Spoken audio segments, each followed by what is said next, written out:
اللہ وبرکاتہ. تو رحیم ہے تو کریم ہے تیری ذات سب سے عظیم ہے.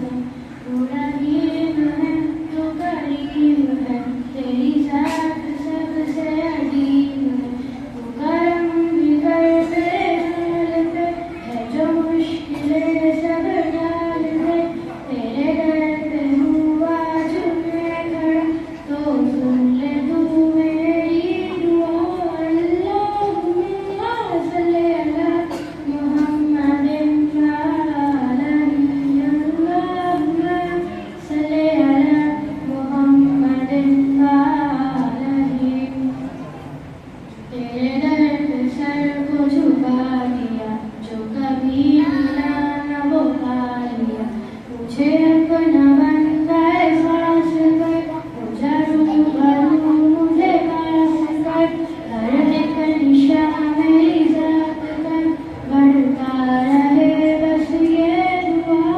اللہم صلی علی محمد وعلیہ. اللہم صلی علی محمد وعلیہ. کون کہتا ہے تو ہے نہیں موجود ذرے ذرے میں تیرا ہی ہے وجود. سانس یہ میری تیری امانت ہے تیرے دم سے ہی میری دنیا سلامت ہے. مجھے موت کا ڈر نہیں کہے لوگ کیا یہ فکر نہیں. تیری خاک پر یہ جبی میری پستی رہے ہر دم ذرا. اللہم صلی علی محمد وعلیہ. اللہم صلی علی محمد وعلیہ.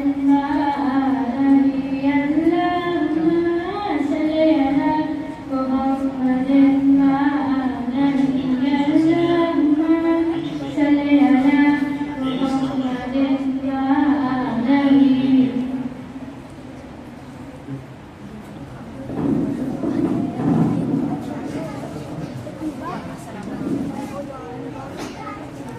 السلام علیکم ورحمۃ اللہ وبرکاتہ. نحمدہ ونصلی علی رسول کریم. اما بعد. محترم سامعین، میں آپ حضرات کے سامنے عمرہ کے بارے میں تقریر کرنا چاہتا ہوں. مجھے امید ہے کہ آپ لوگ غور سے سن کر اس پر عمل کرنے کی کوشش کریں گے. رمضان المبارک نہایت بابرکت اور عظمت اور اہمیت والا مہینہ ہے. اللہ جل شانہ اس مہینے میں عبادات کی فضیلت اور اجر و ثواب کو بہت زیادہ بڑھا دیتے ہیں. یوں تو روایت میں عمرہ کرنے کے بہت سے فضائل وارد ہوئے ہیں. جیسا کہ صحیح بخاری کی ایک روایت میں ہے رسول اللہ صلی اللہ علیہ وسلم کا ارشاد ہے ایک عمرے سے دوسرا عمرہ درمیانی عرصہ کے گناہوں کا کفارہ ہوتا ہے اور اجر مبرور کا بدلہ جنت کے علاوہ کچھ نہیں.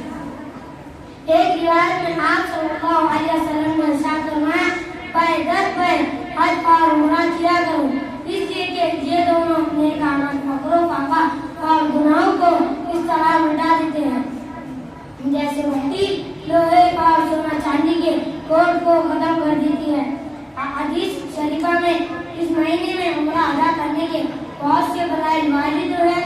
بخاری شریف کی ایک روایت میں رسول اللہ صلی اللہ علیہ وسلم نے ارشاد فرمایا رمضان میں عمرہ کرنا میرے ساتھ حج کرنے کے برابر ہے. حج کے برابر درجہ رکھتا ہے. نیز سنن ابو داؤد کی روایت میں ہے کہ جب آپ صلی اللہ علیہ وسلم حج کو تشریف لے جانے لگے تو ایک صحابہ عورت نے اپنے خاوند سے کہا کہ مجھے بھی نبی صلی اللہ علیہ وسلم کے ساتھ حج کرا دیجیے. انہوں نے کہا کہ میرے پاس کوئی سواری نہیں ہے. بیوی نے کہا کہ تمہارا کالا اونٹ تو ہے. خاوند نے کہا کہ اسے تو میں اللہ کے راستے میں وقف کر چکا ہوں. مجبوراً وہ حج پہ نہ جا سکے.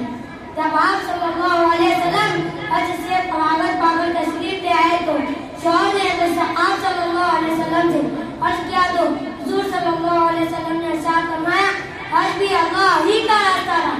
اگر تم اس اونٹ پر حج کروا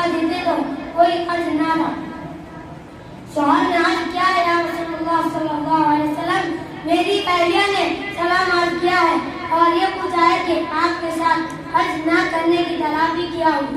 تو آپ صلی اللہ علیہ وسلم نے ارشاد فرمایا میری طرف سے ان کو سلام کہہ دینا اور یہ کہنا کہ رمضان المبارک میں عمرہ کرنا میرے ساتھ حج کرنے کے برابر ہے. حافظ ابن حجر اسقلانی رحمۃ اللہ علیہ نے فتح الباری میں عمرہ کے حج کے برابر ہونے کے دائر کلام ہوتے ہوئے تقریر کیا ہے کہ اس کا مطلب یہ نہیں کہ اس عمرے سے حج فرض ادا ہو جائے گا، کیونکہ یہ اجماعی مسئلہ ہے کہ حج فرض اس سے ادا نہیں ہوتا، بلکہ مطلب یہ ہے کہ رمضان عمرہ کے ساتھ رمضان المبارک کی فضیلت مل جانے سے عمرہ کا ثواب حج کے ثواب کے برابر ہو جاتا ہے. اللہ تعالیٰ ہم سب کو اس پر عمل کرنے کی توفیق عطا فرمائے. آخر میں ایک شعر پر اپنی تقریر ختم کرتا ہوں. در اقدس پہ قرآن دین سنانا یہاں کھاتا ہے، مدینہ یہاں کھاتا ہے، مدینہ یہاں کھاتا ہے. ادب سے بڑھ کر اس گنبد عذرا کے سائے میں نبی کی یاد میں آنسو بہانا یاد کھاتا ہے. ماما علیہ ماشاءاللہ بہت اچھا. ان کے بعد مغلوبات دو بچے رہ گئے تھے، ان میں سے ایک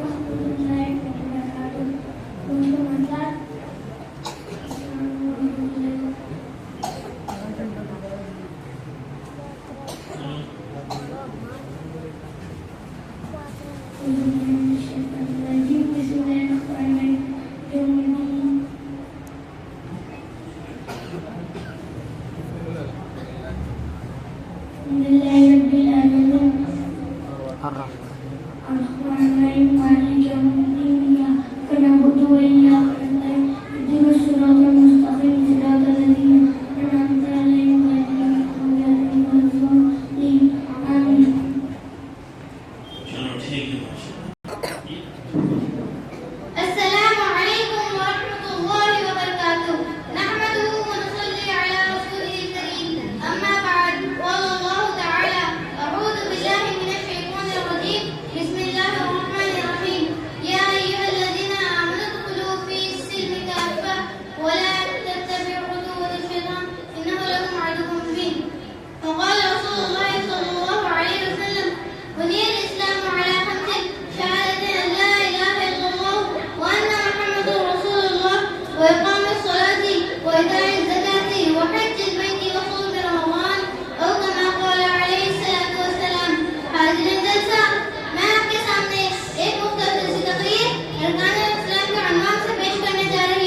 وعلیکم ورحمۃ اللہ وبرکاتہ. تیرا کیا بنے گا بندے تو سوچا آخرت کی, تو سوچا آخرت کی. تیرا کیا بنے گا بندے بے وفا دنیا میں مت کر اعتبار. تو اچانک موت کا ہوگا شکار. موت آکر ہی رہے گی یاد رکھ, جان جا کر ہی رہے گی یاد. تیرا کیا بنے گا بندے تو سوچا آخرت کی, تو سوچا آخرت کی. تیرا کیا بنے گا بندے گر جہاں میں 100 برس تو جیت لے, قبر میں تنہا قیامت تک رہے. جب فرشتہ موت کا آئے گا, پھر بچا کوئی مجھ کو لائے گا. تیرا کیا بنے گا بندے تو سوچا آخرت کی, تو سوچا آخرت کی. تیرا کیا بنے گا بندے موت آئی پہلوانی چل دیے, خوبصورت نوجوان کی چل دیے. مال وزر دنیا میں رہ جائے گا, تیرا ہاتھ میں مل جائے گا. تیری طاقت تیرا پن عہدہ تیرا, کچھ نہ کام آئے گا مال وزر تیرا. تیرا کیا بنے گا بندے تو سوچا آخرت کی, تو سوچا آخرت کی. تیرا کیا بنے گا بندے جتنے دنیا سکندر رکھا چلا, جب گیا دنیا سے خالی ہاتھ تھا. لہلہاتے کھیت ہوگے سب فنا, خوشنما باغات ہوگے سب تباہ. تو خوشی کے پھول لے گا کب تلک, تو یہاں زندہ رہے گا کب تلک. تیرا کیا بنے گا بندے تو سوچا آخرت کی, تو سوچا آخرت کی. تیرا کیا بنے گا بندے. ماشاءاللہ بہت اچھا. اس کے بعد سنیرا بنت یقین بھائی پیش کریں گے. السلام علیکم نحمده ونصلي على رسوله الكريم أما بعد أعوذ بالله من الشيطان الرجيم بسم الله الرحمن الرحيم إن الصلاة كانت على المؤمنين كتابا موقوتا صدق الله العظيم. معزز سامعین, میں نے آپ لوگوں کے سامنے قرآن کریم کی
اچھا.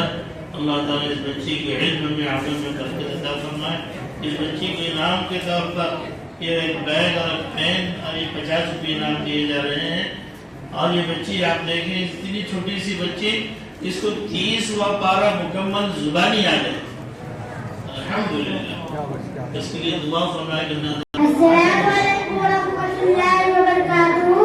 محترم سامعین، میں حضرات کے سامنے چند حدیث پیش کرنا چاہتا ہوں.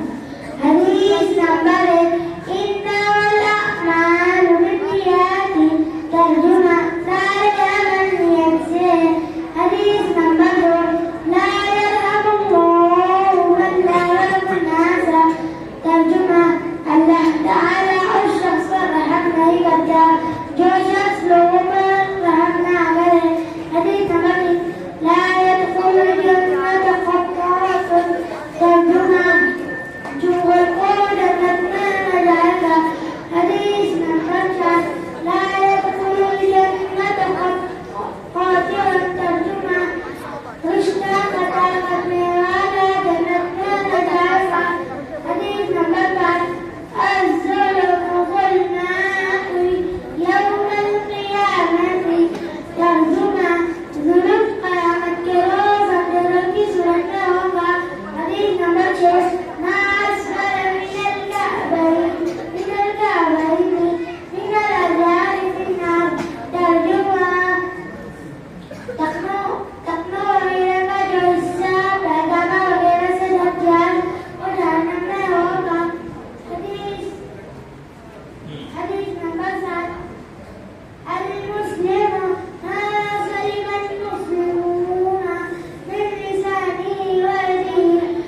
بسم الله الرحمن الرحيم سبح اسم ربك الأعلى الذي خلق فسوى والذي قدر فهدى والذي أخرج المرعى فجعله غثاء أحوى سنجريك فلا تنسى إلا ما شاء الله إنه يعلم الجهل وما يخفى ونيسرك لليسرى فذكر إن نفعت الذكرى سيذكر من يخشى ويتجنبها الأشقى الذي يصلى النار الكبرى ثم لا يموت فيها ولا يحيا قد أفلح من تزكى وذكر اسم ربه فصلى بل تؤثرون الحياة الدنيا